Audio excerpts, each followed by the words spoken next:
the right kind of awareness and the right kind of management can really be the difference between failure and success in fulfilling your dream of the homestead. Something very interesting about this farm and when my parents bought it is that the first time they looked at it, they didn't want it. And they looked at a bunch of other homesteads, a bunch of other farms, until they came back to the place and then bought it.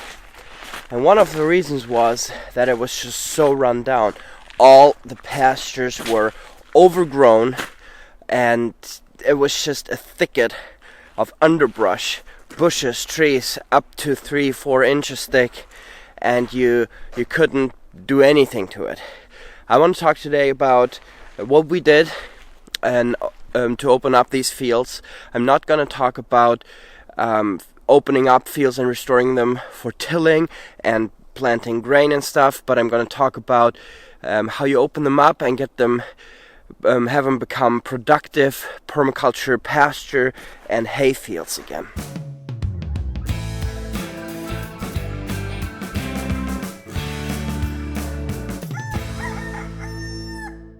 Here I'm standing on our farm on one of our hay fields that used to be just overgrown, just like with bushes like this that you see to my left here.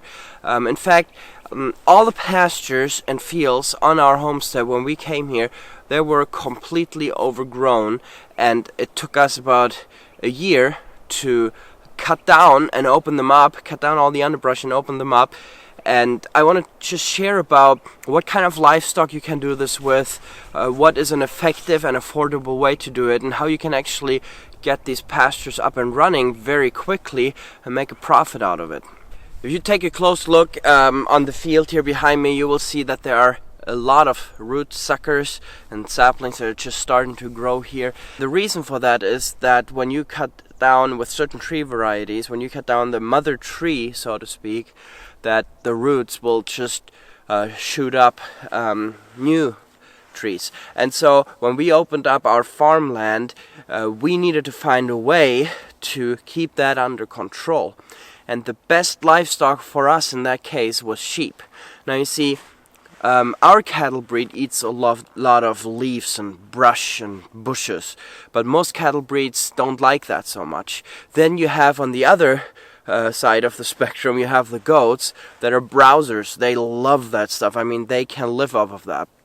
But in between, you have sheep. And sheep is really what I have worked with the most in my life. We used to have like 100 sheep running around here on the farm. The thing is with sheep that they are good browsers, but they also love the grass. Now, where the cows would leave the bushes and where the goats would not be doing so well to have so much grass, the sheep were the perfect combination. And so they would eat all these suckers and saplings. They would eat them, except for obviously spruce trees they don't touch. But they would just improve on this. What we did, we went in with brush cutters and we cut away the big trees. We chipped those, and that is already something that you want to be using. You want to be producing compost with it. You can either cover your garden with it, or you can use it for your chickens' deep bedding, or you can use it for your cows or sheep's deep bedding.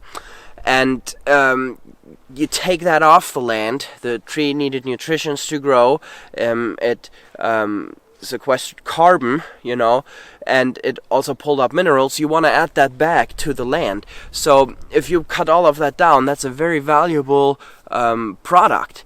Then we built fences and we put the sheep on, and back then we built these hardcore physical fences. Now I would just use electric wire. It's cheap and it's fast, and you can control it with daily moves. And then the sheep would keep that down. Sunlight would be able to reach the ground.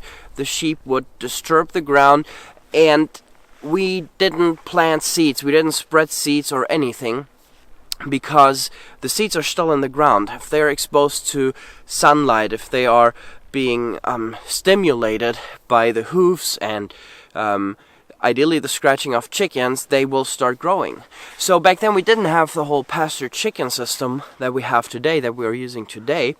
And that is something I would really highly recommend, because the chickens can also go and scratch up all the ground. They scratch up all the moss. We've had some very mossy fields here still this season, and you remember those shots in the videos where the chickens just scratched through everything and loosened up all the moss off of the ground. So for clearing the land, we just used a relatively cheap tool, the brush cutter.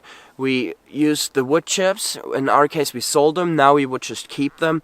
Then we put on sheep to maintain it for us.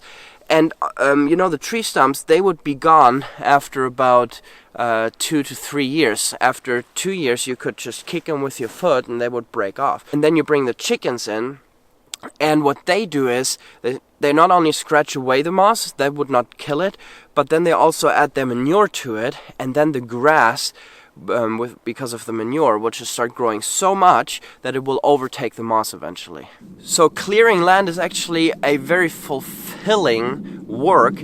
You know, I want to look for a homestead that is just lower quality of land, like people that want to be tilling and have big machines and all of that. I don't need that. I can buy more land, even maybe at a nicer location, even if it's overgrown and if it's poor in quality.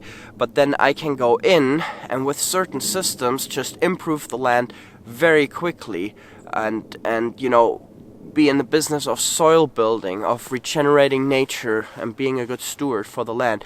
So that saves money. And then all of a sudden I have hundreds of employees working for me. The sheep or cattle and the chickens, they're all working for me while I don't do anything. Then you have pigs, you know, and pigs you can really put into rough terrain and you can add a value to a land, even forest, where you would not get any value back. You know, there's not enough there for sheep or other herbivores to browse or eat, but the pigs, they will disturb the ground, they will stimulate grass to grow again, and they will find insects. And so pigs are a really good source of income and kind of livestock for really uneven ground where you couldn't do anything else. I hope that you found some of this information helpful.